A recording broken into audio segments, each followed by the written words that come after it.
అసలు కాంగ్రెస్ పార్టీలో ఉన్న నాయకులకు కార్యకర్తలకు అసలు మీ లోపల అసలు హిందువులేనా మీరు? నాకు అర్థం కాలే. మీ లోపల హిందూ రక్తం ప్రవహిస్తుందా? ఇవాళ సర్క్యులర్ చూసినా ఇవాళ ఇజ్జత్ పోతే సర్క్యులర్ చూస్తే ఇవాళ ఇప్పుడే ఇచ్చింది, ఇప్పుడు సాయంత్రం ఇచ్చి సర్క్యులర్ ఇచ్చావు. ఏమి ఇచ్చింది తెలుసా సర్క్యులర్?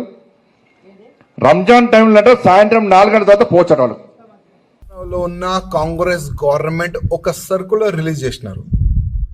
ఆ సర్క్యులర్లో ఏం రాసిందంటే ముస్లిమోలు రంజాన్ పండగలో మొత్తం 1 నెల రోజాలో ఉంటారు, 1 పొద్దులో ఉంటారు. వాళ్ళు ఒకవేళ కొంతమంది గవర్నమెంట్ ఆఫీషియల్ ఉంటే, అవుట్ సోర్సింగ్ వాళ్ళు ఉంటే, ఎవరైనా గవర్నమెంట్లో సభ్యులు ఉంటే వాళ్ళు 4 గంటల తర్వాత వాళ్ళకి సెలవు చుట్టి. ఈ విధంగా ఒక సర్కులరు కాంగ్రెస్ గవర్నమెంట్ రిలీజ్ చేసింది. నేను తెలంగాణలో ఉన్న ముఖ్యమంత్రి రేవంత్ రెడ్డి గారికి అడుగుతున్నా, నవరాత్రి హిందువులకి ఒక పెద్ద పండగ, 9 రోజు 1 పొద్దు ఉంటారు. అప్పుడు ఇట్లాంటి సర్కులర్ రిలీజ్ చేయాలని మీకు ఆలోచన రాలేదా?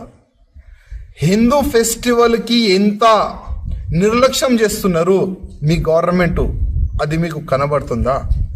నవరాత్రిలో జాగరణలు చేస్తే కేసులు బుక్ చేసిన మీ పోలీసులు, మీ గవర్నమెంట్ వచ్చిన తర్వాత హిందూ ఫెస్టివల్కి ఈ విధంగా దౌర్జన్యం జరుగుతుంది. కొన్ని రోజు ముందే మీ కమిషనర్ గారు ఒక మీటింగ్ పెట్టి రామనవమి కానీ ఉగాది కానీ ఏదైనా హిందూ ఫెస్టివల్లో సౌండ్ పెడితే కేసులు పెడతాం, జైలుకి పంపిస్తామని ఒక వార్నింగ్, ఒక మీటింగ్ కూడా పెట్టినారు మీ కమిషనర్ గారు. అది కూడా మీకు కనబడలేదా? మాకే వార్నింగ్లు ఇచ్చినారు, ఈ సంవత్సరం రామనవమి రోజు మీరు సౌండ్ సిస్టమ్ పెడితే లోపటేస్తాం అని వార్నింగ్లు ఇస్తే అది కూడా మీకు కనబడతలేదా?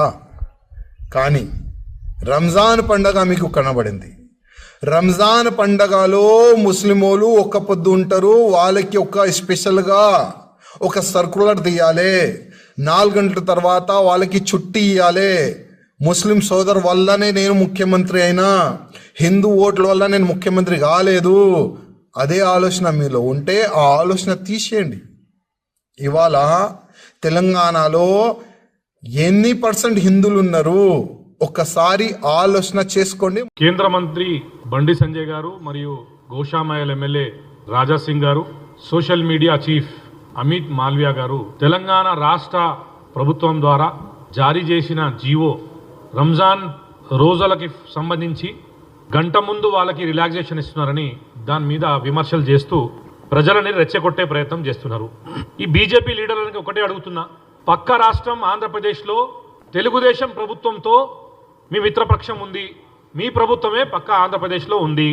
ఆంధ్రప్రదేశ్ రాష్ట్రం, ఆంధ్రప్రదేశ్ ప్రభుత్వము సేమ్ జీవో జారీ చేసింది కదా, మీరెందుకు మళ్ళీ ఆంధ్రప్రదేశ్ ప్రభుత్వం అడుగుతలేరు? తెలంగాణలో 5 దశాబ్ద కాలంగా ఈ ప్రాక్టీస్ నడుస్తుంది. 50 సంవత్సరాలుగా సేమ్ జీవోను గత టీడీపీ ప్రభుత్వం కానీ, బీఆర్ఎస్ ప్రభుత్వం కానీ, కాంగ్రెస్ ప్రభుత్వం కానీ సేమ్ జీవోను కంటిన్యూస్గా ప్రాక్టీస్ చేస్తూ వస్తుంది. మీరున్న ఈ అంతర్గత ప్రాబ్లంలు ఈ రాష్ట్రంలో మీ బీజేపీ ప్రెసిడెంట్ని సంవత్సర కాలంగా మీరు వేసుకోలేరు.